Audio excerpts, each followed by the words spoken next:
अस्सलाम वालेकुम जी, मेरा नाम सोहराब बरकत है। आप मेरा यूट्यूब चैनल देख रहे हैं। इस्लामाबाद की हाई प्रोफाइल कत्ल केस के हवाले से बातचीत करेंगे, जहां पर अयाज अमीर के बेटे ने अपनी बहू को कत्ल कर दिया था। इंपॉर्टेंट बात यह है कि पाकिस्तान में आप किसी को मार दें, किसी की गर्दन काट दें या किसी को डंबल मार मार कर कत्ल कर दें और उसके बाद सिर्फ यह कह दें मैं नशेई हूं जी, मैं चरस पीता हूं, मैं शराब पीता हूं या मैं आइस का नशा करता हूं, कानून आपको खुद रास्ता देगा कि आप निकल जाओगे। 6 माह 8 माह 1 साल गिरफ्तारी होगी। उसके बाद आप इसे ब्लाइंड मर्डर साबित कर दोगे, जी मैं नशे की हालत में था, मेरी कोई पोजीशन नहीं थी और मैंने बंदा मार दिया है, दैट्स ऑल। और उसके बाद वो हाथ छंड के आप वापस चले जाएं, आपको कोई नहीं पकड़ेगा, आपके खिलाफ कोई इतनी बड़ी आउट ऑफ द वे जाकर तफ्तीश भी नहीं होगी और शायद सजा भी ना हो। और इस केस को भी, ये जो हाई प्रोफाइल केस है, इसको भी एक ब्लाइंड मर्डर केस जो कि उसे एक कवर देने की कोशिश कर रही है, किया जा रहा है कि लड़का चूंकि नशे था तो इसलिए उसने नशे की हालत में कत्ल कर दिया। तो नशे की हालत में वो ज़हनी कैफियत में ठीक नहीं था। आप इसका माजी देखें तो जब नूर मुकद्दम को मारा गया था, डिप्लोमेट की बेटी को, तो उसके बाद जो जाहिर जाफिर था वो 6 माह के बाद उसने एक्टिंग करना शुरू कर दी थी, उसने ड्रामा करना शुरू कर दिया था कि जी मैं ज़हनी तौर पर ही ठीक नहीं हूं। तो उनके वकला ने आर्ग्यूमेंट ये उठाया कि क्या हमारे मौकिल को सजा हो सकती है, क्योंकि जो ज़हनी तौर पर ही बंदा ठीक नहीं है उसके खिलाफ आप कुछ भी नहीं कर सकते। और ऐसा ही एक सिस्टम बनाया जा रहा है। इंपॉर्टेंट बात यह है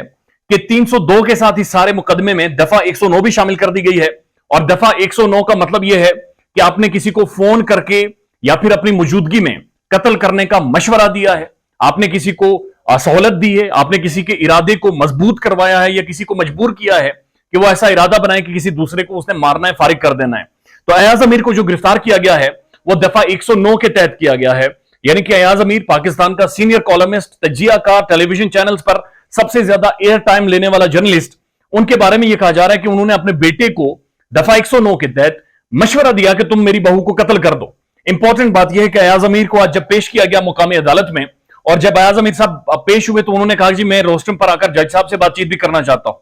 जब जज साहब से वो मुखातिब हुए, इतलात ये हैं, खबरें ये हैं, तो अयाज अमीर ने कहा जी हमने बहू को पहले बता दिया था कि हमारा बेटा नशा करता है, यानी ये पंगी है, ये हमने उसे पहले बता दिया था। उसके बाद अयाज अमीर साहब ने कहा कि हमने बहू को पहले बता दिया था कि जनाब ये ऑलरेडी 2 शादियां कर चुका है। अब आप अंदाजा लगाइए, कोई भी एक आम फहम इंसान भी इस पर सोचे तो एक लड़की जो कि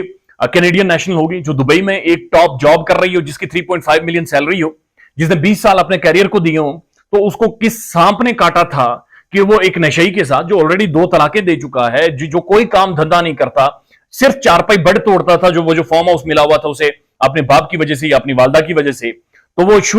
ये इस चीज पर कन्विंस हो जाएगी कि मैं इसके साथ शादी करूं और वो भी अपनी फैमिली को ना बताऊं, इसके दोस्त के घर में शादी करूं और इसे पैसे भेजती रहूं, रेमिटेंस भेजती रहूं डॉलर्स की मद में, और उसके बाद गाड़ी भी लेकर दूं। ये बात समझ से मुकम्मल तौर पर बाहर है। इतलात ये भी आ रही है कि डेटिंग ऐप के थ्रू इन दोनों का कॉन्टेक्ट हुआ था और डेटिंग ऐप पर बेसिकली एक दूसरे से ये दोनों बातचीत करते थे। उसके बाद सोशल मीडिया के मुख्तलिफ प्लेटफॉर्म जिनमें व्हाट्सएप आ गया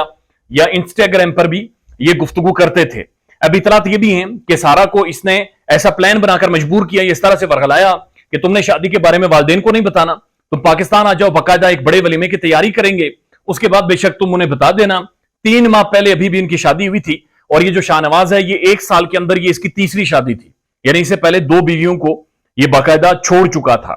अब जब अयाज अमीर ये कह रहे हैं कि जनाब मेरे बेटे को पता था, बहू को पता था कि नशई भी है और ये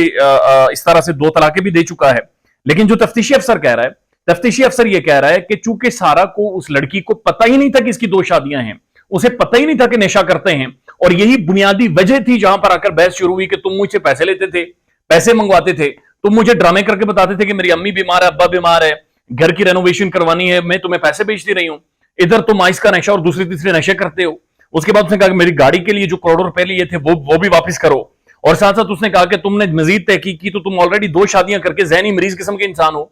किस तरह से तुमने मेरी जिंदगी बर्बाद कर दी है, जिसके बाद जाकर ये कत्ल हुआ। अयाज अमीर का 1 दिन का रिमांड मंजूर कर लिया गया है और आप यकीन कीजिए इस मुआशरे में जब तक अयाज अमीर,